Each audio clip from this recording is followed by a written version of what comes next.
Welcome back to Lost in Theaters, the podcast where we talk about movies that have slipped through the cracks of pop culture and culture. Pop? I said pop and cinema. Sorry. Yes, I'm Rachel, and I'm here with my dear sister Ruth. Hey. Ruth, my beloved sister, and we have another guest this week. Yay! The most wonderful Lovey, Tracey Reynolds. She's the best. I'm so happy to be here. Yes, so this week we will be going quite a bit further back than we've gone before. I think this is the earliest film that we've talked about so far. What are its dates? It came out in 1950. I wasn't even a thought in my mother's mind. There you go. Yeah. It is called Harvey. And has a special place in my heart. I love Harvey. Don't we all? Now, Miss Tracey, you watched Harvey before this podcast asked you to watch Harvey. Yeah. So how did you discover this movie? Well, I was in college and we did, I was part of a theater group and one of the guys chose as his, not one act play, but sort of, I don't know what you would call that. He took a section of the movie Harvey and made it into his monologue. Oh, that's cool. So I had never heard of it before, and it was years and years later, maybe 20 years later, that I saw the movie somewhere and I rented it back when you could go to the Blockbuster. And I fell in love with it, and then one of my children gave me a copy of it, and then the next year another one of my children gave me a copy of it. So I have 2 copies of it, good. and just as a backup. Yeah. Mm-hmm. Yeah. You need to. Because you can't watch it too many times. Yeah. Yeah. Well, I actually, in looking up the movie a bit, I found out it is a play first. It's based on a play. Mm-hmm. Yeah.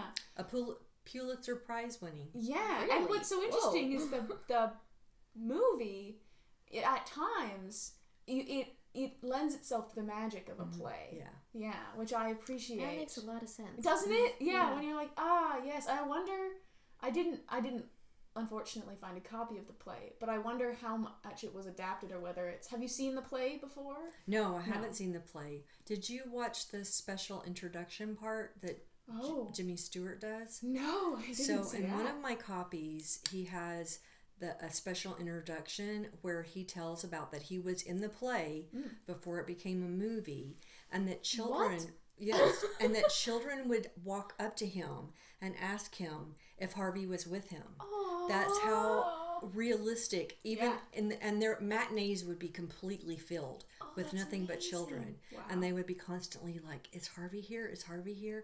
People would stop him on the streets and ask him if Harvey was with him. And he would make up excuses as to where Harvey was or whatever. Yeah. But yeah. Wow.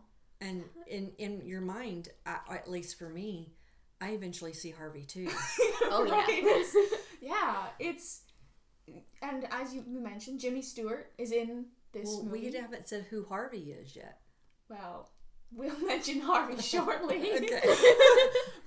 Okay. So who is this movie for, right? For people, there's sort of 2 ways you could think about how to suggest this movie to people. Like, who do we think would be interested in it, and what mood are you in when you most enjoy the film?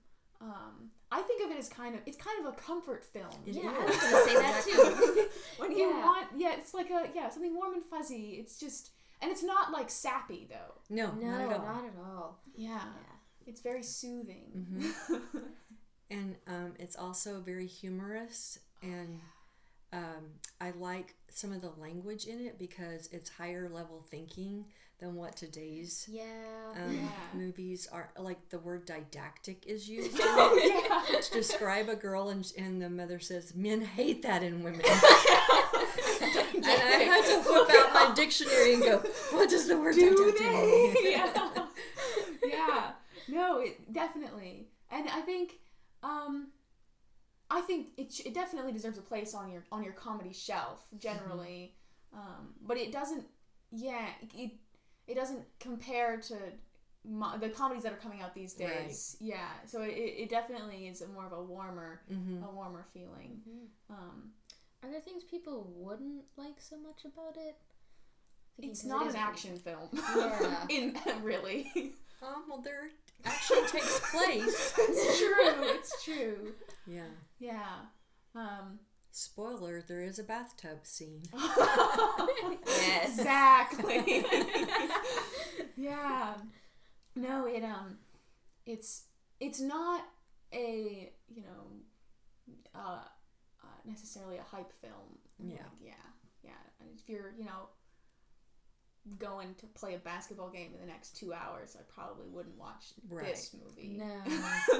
Oh, yeah. So it is a little longer, I think, than most movies. It is a little bit longer. You think so? Yeah. Okay. And it for me, it's one of those movies that, like, on a very cold day, you want like a warm bowl of soup and a cup of hot chocolate, and you just pull up your weighted heavy blanket and watch this movie. It's one of those comfort films. Definitely.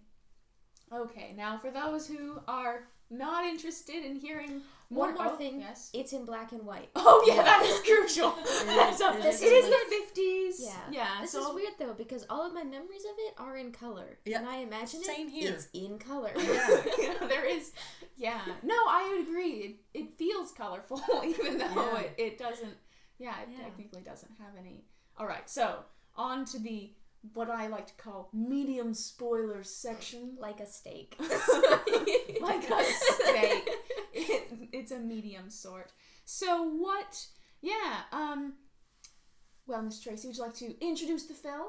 Generally, it's about Elwood P. Dowd. Generally, it's about Elwood P. Dowd. Jimmy Stewart stars as Elwood, and his mother liked to call him that.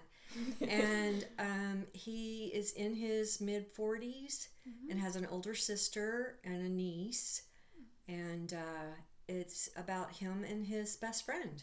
Yeah. Yeah. It is a best friend film, isn't it? It is. It really is. Yeah. It's a best friend film. It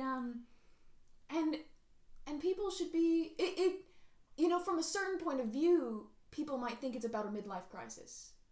For me, it feels like the friendliest person I've ever met. Yeah. Like, he is so friendly. Yeah. And he enjoys making friends, and then his friends even see the friend that he has. Yeah. I think now we should open the can of worms. We're not going to go into the whole plot just yet, but there's a major thought. Let's talk about Harvey. Okay. Harvey is a puka. He is. He's a puka. Which the dictionary says is a mythical character that is usually large, and it plays tricks on people. And how are you doing? That's a movie reference. That is what the dictionary says. Yeah. Mr. Wilson. Mr. Wilson. Yeah. No, he is. And he's this particular puka is 6 foot tall. 6'3". Yeah. 6'3" tall rabbit. Mm-hmm. White rabbit. And then the original adaptation for the play, the rabbit was a little bit shorter, but because Jimmy Stewart is so tall, he had it changed so he would have to look up to see the rabbit. Yeah. Perfect. Good job, Jimmy Stewart. Yep. Wow, that's great. Yeah. And it's also, it's about family as well. Mm-hmm. Understanding how to love your family. And navigating filial love. That's that's the word. Yeah. The 4 loves. Which love is it of the 4? Yes, filial. And it is. It's in family and friendship for sure. Mm-hmm. All right. But also family can sometimes mean conflict. Yeah. And we don't always agree with members of our family. Yeah. And sometimes family is an embarrassment to us. Yeah. What do we do with that? What do we do with the embarrassment to come? Mm-hmm. Yeah. Mm-hmm. Man. Well, Ruth, do you think Ruth's sort of she's my sounding board for the audience. To all the podcasts. One of our greatest fans. Yeah. Ruth, do you think the medium spoilers people need? I can't speak. Peeps. Peepers. Beep, beep. Okay. Have any questions that they might want to know? You usually ask about special effects, and in this case, considering, it all looks very. Nothing looks forced. Like there's no weird CGI or strange door madness. I don't think they had that back then. No, or not even even special effects wise. There's you can't see any wires or anything. Yeah. And the graphics. There's no graphics to describe really. I think there technically are special effects. Yes, in the technical sense. But you actually wouldn't notice. Exactly. Other than that's impossible. Right. Yeah, they do it. It's very subtle. Mm-hmm. Oh yes, for the long-time listeners, Ruth has actually seen this movie as well. Oh yes, sorry. This is the first one she's seen. This is the first one she's seen. It's one of my favorite movies. Yeah. I think I introduced your family. Yeah, I you think did. so. Yeah. Uh-huh. It was great. Yeah. It's weird because we'll ask people if they know this movie, and no one does. And yet it was one of Jimmy Stewart's favorite films that he ever made. Wow. Yeah. Yeah. And he was the guy, right? For a certain time. Yeah. And there's the lady, the woman who plays the aunt, is she also a famous? I feel like she's also a famous actress, which old movie people know. Certain she was in the play and she was nominated for some kind of award. Okay. I'm not real sure. I should have done my research on that. I'm pretty sure that she got an award for the movie as Best Actress. But I'm not sure. How well known she would be as an actress. Yeah, no, I don't think she would be that well known, especially in this generation. Right. I mean, there are a lot of Jimmy Stewart movies. Right. So Alfred Hitchcock made That's an understatement. Unless you're hiding under, and he did a lot of westerns too. Oh, did he really? Okay. So unless you're hiding under a rock somewhere, you've heard of Jimmy Stewart. It took me a long time to remember his name when I was little. Because I always just. His pictures always looked like Elvis's pictures to me. Really? I know. Just in the way that they were taken.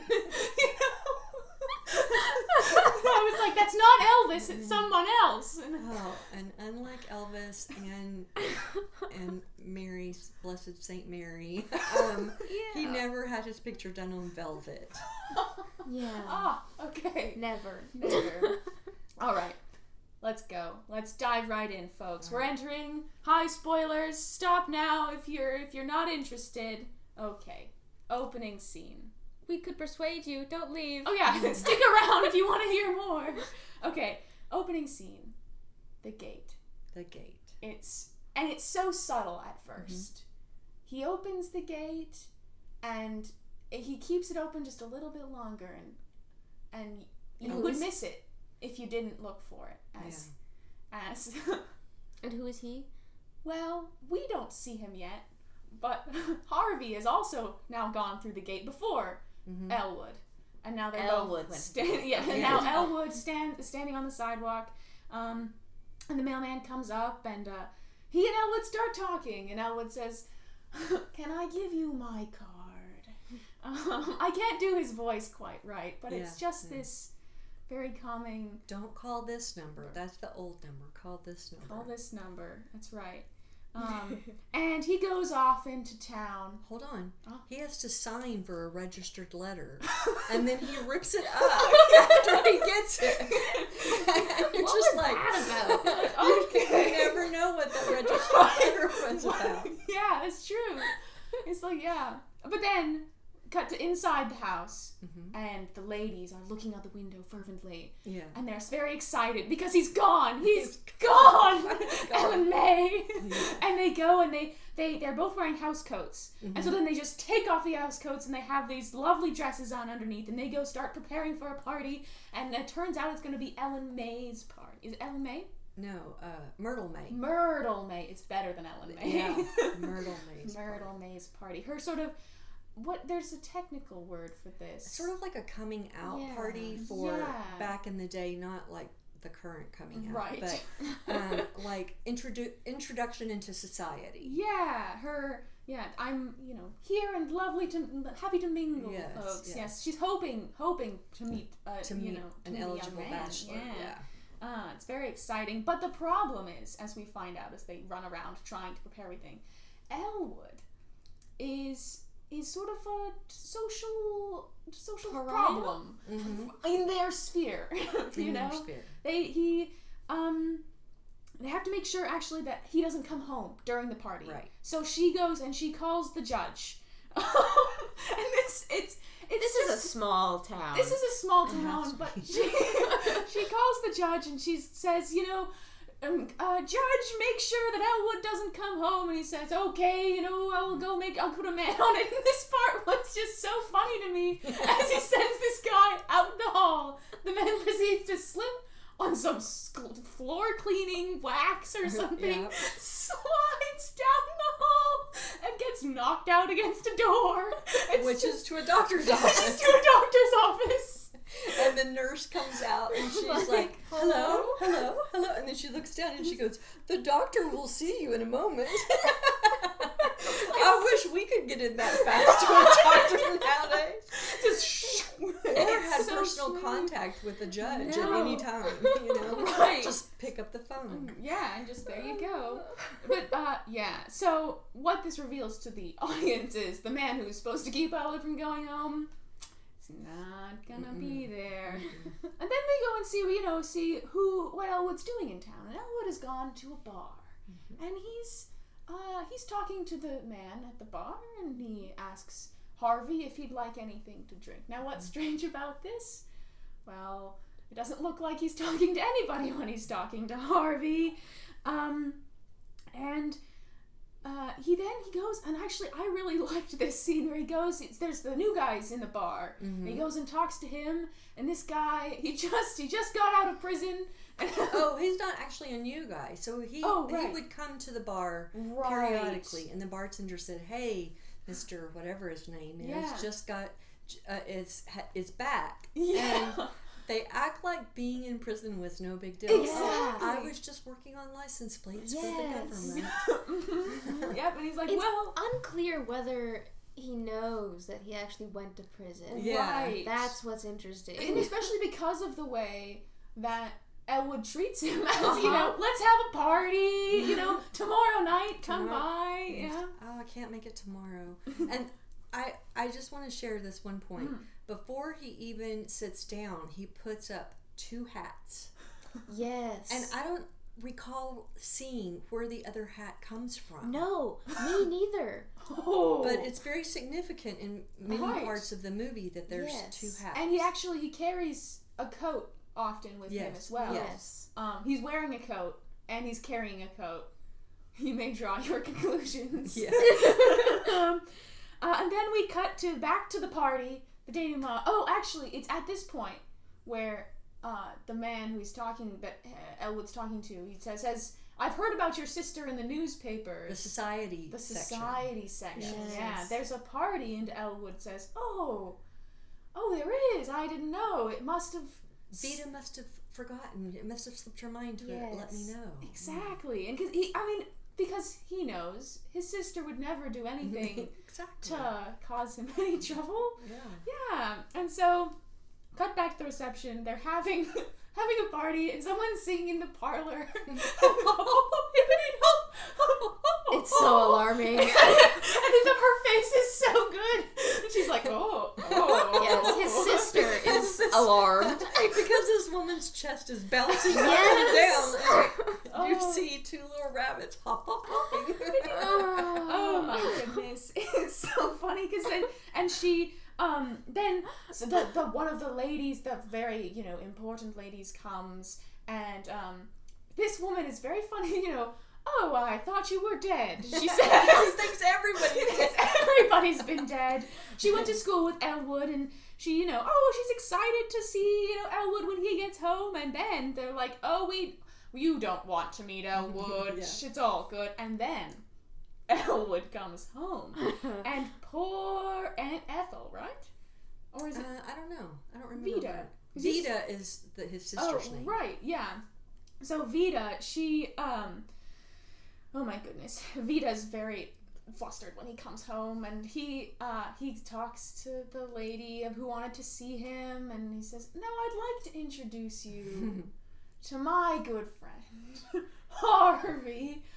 And at which point his relatives groan and turn away. Yeah, they do. Because he's tried multiple times to introduce Harvey, but Vida keeps interrupting, and Myrtle May keeps interrupting. Yeah. Hoping that it won't come to that. To no avail. And then the lady who was, gonna talk to Elwood and have a lovely chat gets alarmed and just goes away. Because he does seem like insane behavior, He does. Mm-hmm. Yeah, and then, Myrtle May and Vida are all in love together as Elwood goes into the parlor and proceeds to introduce Harvey to Every everyone. single woman left. And then the whole party's over, and as everyone's leaving, Vida goes into not the parlor, probably the study, and calls the judge.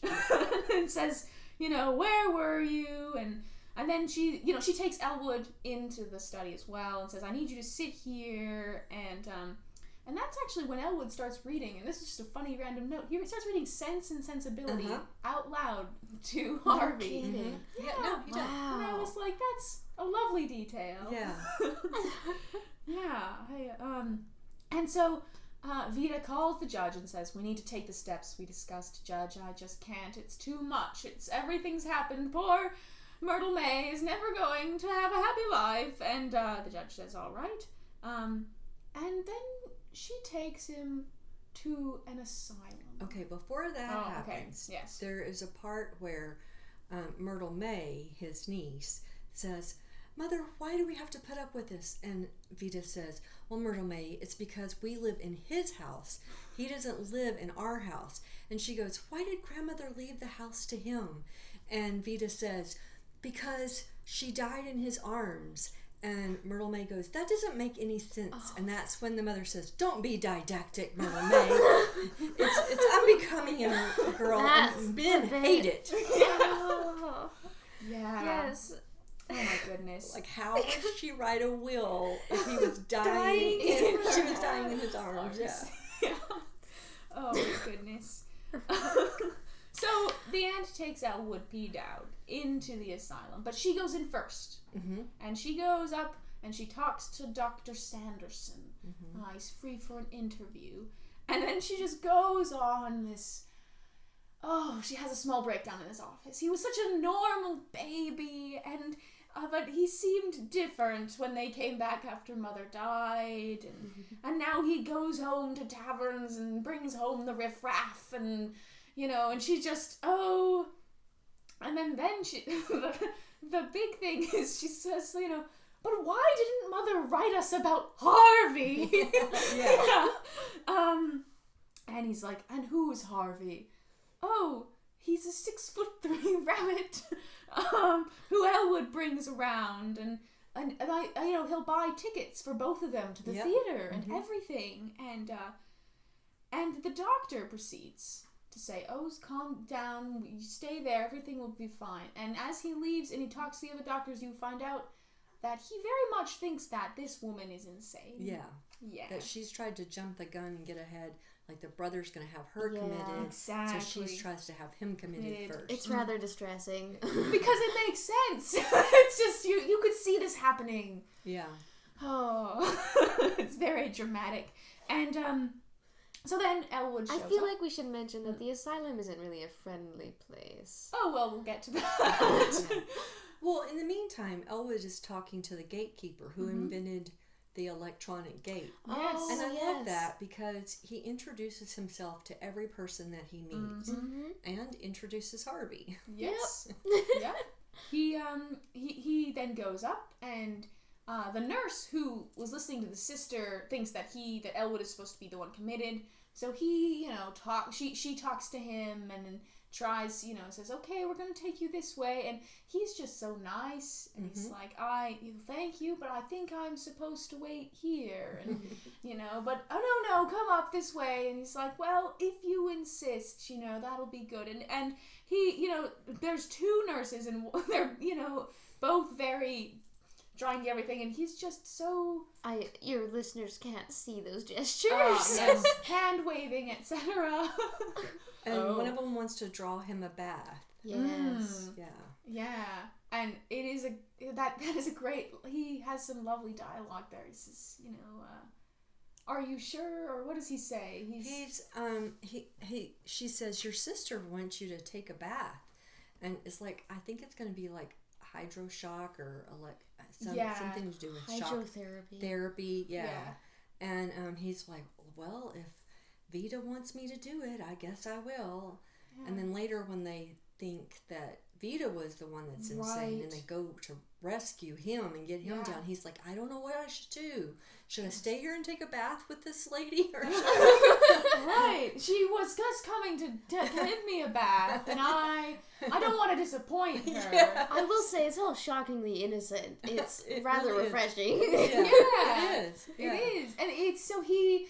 the doctor who finds out that Elwood's been taken up and thinks he's the sane one says, oh no, bring him down now. We're going to have a lawsuit, please. And so they bring everybody down. And here's the thing. They make the young doctor, so the young doctor has to go talk to the doctor who's in charge and explain everything. And then the young doctor sits Elwood down and the nurse is there. And the whole conversation, Elwood is trying to be, you think he'll say something about Harvey, but he has they don't notice that he makes sure that there's another chair. He, has his hat and coat. Oh, and this has the very funny, they come and they tell him, oh, we've made me and this nurse have made a terrible mistake. And he says, oh, well, that happens sometimes. And he's just so gracious because he thinks that, they're explaining their romantic troubles to him. Exactly. And he's just being very understanding. Yeah. And, it's going to be good. It'll be okay. He has no concept that anything wrong has been done to him. Yeah. He's just giving them counsel. Yeah. And then, so the doctor who's in charge thinks that his sister, Vita, has been in trauma since her mother died. And, so then, but as they find all this out, then Elwood proceeds to invite them to the bar tomorrow night. Or is it that night? I think it's that night. Okay. Yeah. Yes. And on the way out, he meets Mrs. Chumley, who is the wife of the head doctor. And of course, as he always does, says, hello, lovely to meet you. But he can't find his friend. Harvey has wandered off somewhere on the premises. Yeah, he doesn't know where Harvey was. And this is very interesting because as the viewer, this whole time, you've definitely not totally bought into the Harvey thing. But this was a crucial moment because Harvey's not there now. Yeah. And you think, so he's not there. You can't see him. Where did he go? Yeah. And he explains, actually, Dowd then explains that he's a puka. And Mrs. Chumley, wants to find out what a puka is. Yeah. And it's through this process that there's an assistant who ends up looking up the word puka. And he gives the definition that Miss Tracey gave earlier. Which ends with, and how are you, Mr. Wilson? He's a trickster. Yes, a trickster. He's great. Like, who would write Mr. Wilson in the dictionary? Oh, yes. And the judge, and actually, so the aunt, this part was actually kind of fuzzy to me, but the aunt does get out. The head doctor figures out that after they've already stripped her down, taken her clothes off. Right. He said he had to remove her corset. Oh my gosh! Yeah, it's just this poor woman. And so then they figure out, we've the It's wrong backwards. person. It's backwards. And she suffered post-traumatic stress. But this is where the hat comes in, though. They Right. discover that it's the wrong one when they realize that there's a hat left that has holes for ears in the top. And the main doctor, yes, this is in conjunction with someone recognizing what a puka is. Because his wife says, "Oh, I met this young man, and he was going to introduce me to his friend Harvey. That was a puka." And the Harvey is the trigger word. Yeah. At which point they realize. They're like, we've made a mistake. They let Vita out, and she comes back to the house, and it's, she has to call the judge, and she explains everything, and she wants to sue them. How could they have done this? We're going to sue them. I fought back. I always said that if I was ever attacked by a man, I would fight back. Didn't I say that, Myrtle May? Right. Yes, you did, and you told me the same thing too, Mother. That's right. He makes such a great pair. Oh, yes, you did. And she, then the asylum people are looking for Elwood, so they come to his house, and that's the very same man who had attacked Vita earlier, and she's just not having any of it, and she goes upstairs, but see, here's the catch. This man from the sanitarium and Myrtle May start hitting it off. Over an onion sandwich. Onion and egg? Yeah. Yeah. No, if they thank were you. pickled onions, I could imagine it. Not me. Having trouble over here. Yeah. So, actually, during all this chaos, Elwood had come home at some point, and he has this picture that's been made of him and Harvey. And And not just portrait. any, it's a portrait. portrait. Oh, yes, a portrait. A painted portrait. Yeah, it's huge. But he's placed it in an unfortunate place. Above the mantle. Where his mother's picture used to be. That's right. Just right there. He hasn't removed her portrait. He's just He just covered it. Yeah. And the head doctor shows But in the up. picture, it really does, in the portrait, Right. it really does show him and Harvey. There's an actual rabbit. That is when you can actually start visualizing in your mind how big Harvey is, how white he is. Yeah, it's a very and white rabbit. the tender relationship that he and Elwood have together, because it looks like very best friends sitting for a portrait. Yeah. It's great. And then the head doctor shows up and starts talking to Vita, and they start, he says they go into the room where this portrait is that Vita hasn't seen yet. Yeah. And the doctor says, what is the picture above your mantle? And Vita goes on this long rant about, it's important to appreciate good art, and it's different than a photograph, and I took an art class, and the line, a painting shows not only the reality, but the dream behind it. And then she turns around and almost faints when she sees that, in fact, there is the dream behind it. Oh my goodness. And Elwood goes, they call Elwood they call the bar, Elwood calls them. That's right. Yes. He calls them because he's looking for Harvey still. And Vita tries to get him to come home, so she says Harvey's in the bathtub. And then during this conversation, the giant white Elwood rabbit. then says, "Oh wait, he just came in the door. You better go check the bathtub and see. There's a stranger in the bathtub, Vita. You better check it out." And so they have this whole conversation how they're gonna try and find him, and then Vita, as he leaves, she says, "Myrtle May, check the bathtub and see who's in it." And she's like, "Oh my goodness." And and so the people come to the bar to find him, and there's that great line that's the bartender, is Elwood here? Is he alone? And the bartender goes, now there are two schools of thought about that. The doctors, there's several conversations. They try to get him places, and there's a really great little monologue where he's still looking for Harvey, because he did find Harvey, but then Harvey went off with Dr. Chumley. And I'm just going to quote my favorite saying. Am I? I don't know. Go ahead. I was just gonna... No, you quote your favorite saying, because he... I don't know if this is at the point that he Okay. says, years ago my mother used to say, she would say, Elwood, she always called me that. In this world, Elwood, you must be oh so smart or oh so pleasant. Well, for years I was smart, and I recommend pleasant, and you can quote me on that. Yeah. That's Make you my cry. favorite line. No, that's the best probably line in that Yeah. whole, that Yeah. area there. Oh, Yeah. it's so good. For years I was smart. Yeah. No, I recommend There's another one that he tells the doctor, he says, well, I've wrestled with reality for 35 years, doctor, and I'm happy to state I won out over it. Yeah. Yeah. Oh, that sums up the...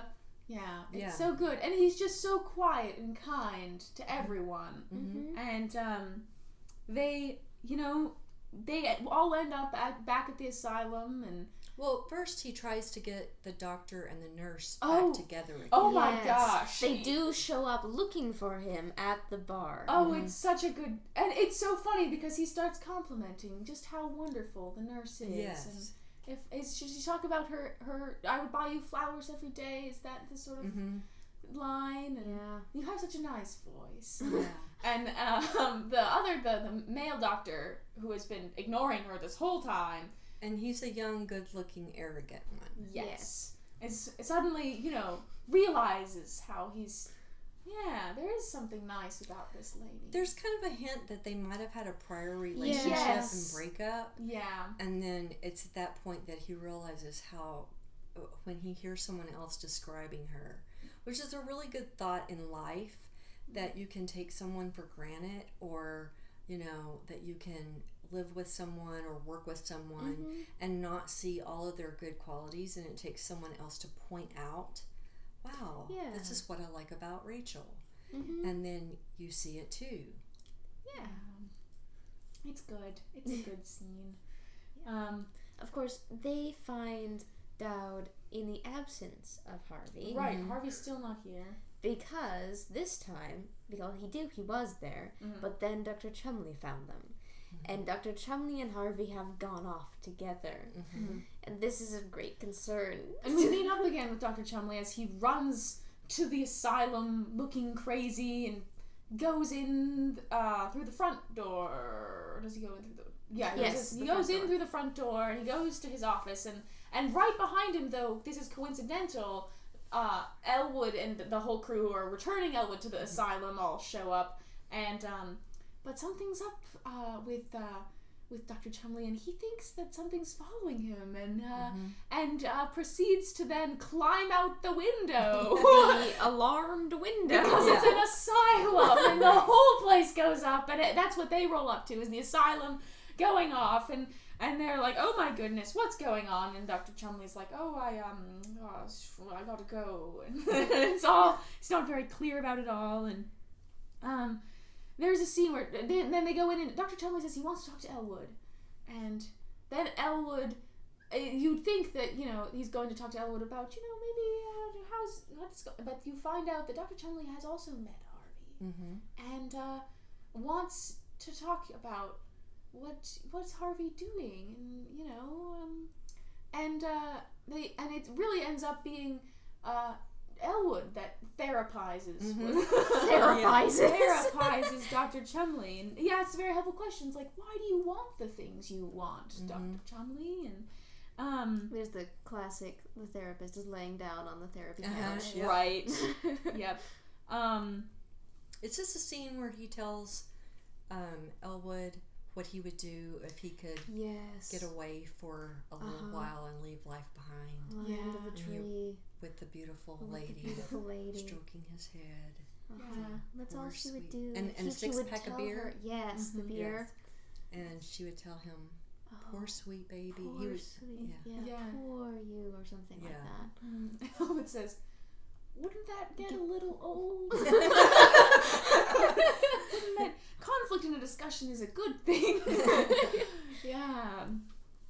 But the sister also shows up back at the asylum, Vida, and Myrtle May, and she wants him to take this serum that's gonna, and he says, well, if she then has another breakdown and she says, I just can't live like this anymore, Elwood. I just can't. And she cries, and Elwood, he says, well, if this will make you happy, of course I will do it, Yeah. But he's not, he knows going in that he's not going to see Harvey anymore. And actually, Harvey isn't in the room, though. Right. Yeah, he doesn't see Harvey at the present, but he recognizes that he won't be able to see Harvey after he takes the serum, but because he loves his sister, he's going to do it. So he goes in, and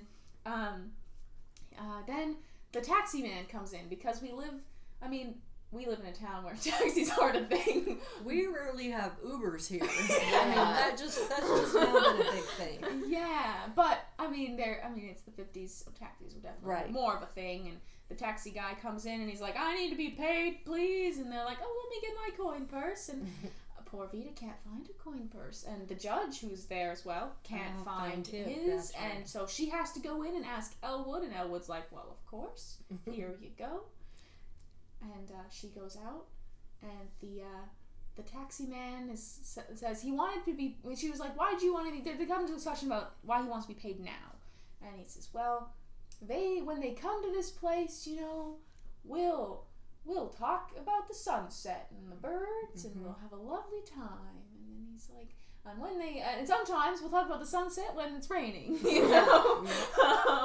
but when they come back, they're just mean, and they don't tip. They don't tip. That's right. They always tip on the way. Yes, the big tip. Yeah, and Elwood. Elwood had already befriended the cab driver, I think, or was that before? He goes out when and he gives paid him the money. That's right. Yes. He gave him the money. And so when they come back, it's no good, and he says, and so then Vita is like, oh no, if we don't want him to be that changed, we want him to stay his wonderful self. So she goes in and hammers on the door and says, come out, and he comes out and says, is everything all right? Well, the nurse does, and don't give the serum. Like they're getting the serum ready, and he's prepared to take it. Yeah, and he comes out and she says, don't do it, Elwood. And so he doesn't. And then Myrtle May and the other guy are still hitting it off, and this is very upsetting to the aunt. But they all leave, and as they leave, Elwood looks out, and on the porch swing right there's Harvey. Harvey. Oh, there you are. But then see, Dr. Chumley says, he pokes his head out from the door and says, do you think Elwood could stay here with me? Harvey. Oh, Harvey. Thank you. Harvey could stay here with me, and Elwood is like, if Harvey wants to. Yeah, gives him the choice if he wants to. And Harvey goes, and then Elwood goes up to the gate, and he leaves, and then. But pukas also have time control. They do. We did have that conversation in the movie. That was part of the therapy session for the therapist. Yes. Yeah. So the idea that I got from this, and you may have different perspective, is that in Elwood's time, Harvey had only been gone for a minute.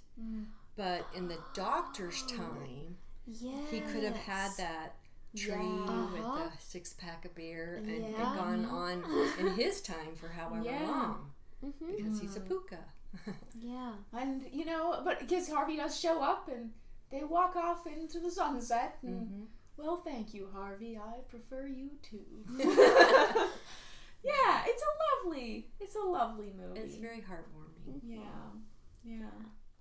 There's lots up for interpretation. There is. Yeah, it reminds me of another person who used to, hang out with people. Who? What? Did you have an invisible friend? No, I was just thinking of a different someone.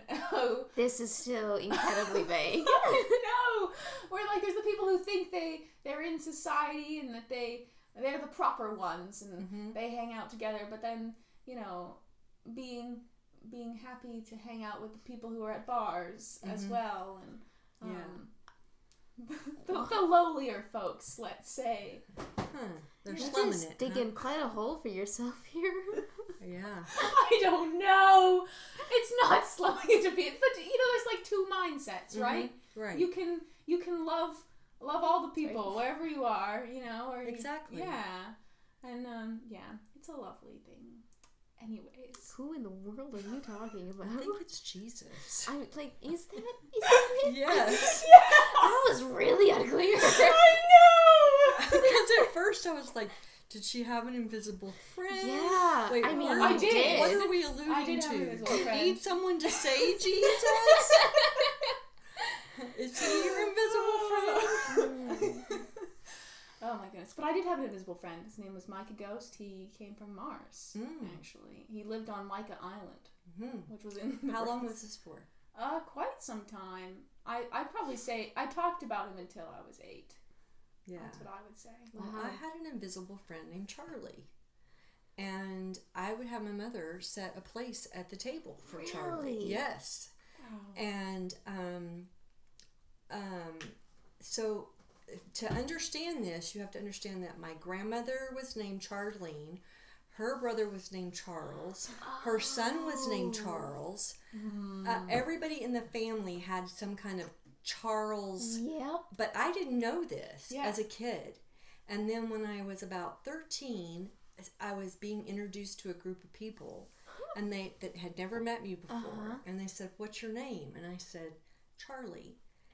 And yeah, said Charlie? I just introduced myself as Charlie. And so for a brief time, these group of people thought my name was Charlie. Oh. And when it finally came out, my mother said, "Do you remember having an invisible friend named Charlie?" And I was like, "No, I don't remember that." So the connections are so weird. Wow. Yeah. That's It's a family crazy. name Yeah. passed down. Whoa. And then it's Whoa. yeah. Man. Like, I'm Charlie. Yep. Well, should we have a closing song? Hip, Hippity hop, thank you for listening. It has been a wonderful day. La, la, la, la, la. Okay, folks, this is great. Join us next week. Rachel's waving. She waved.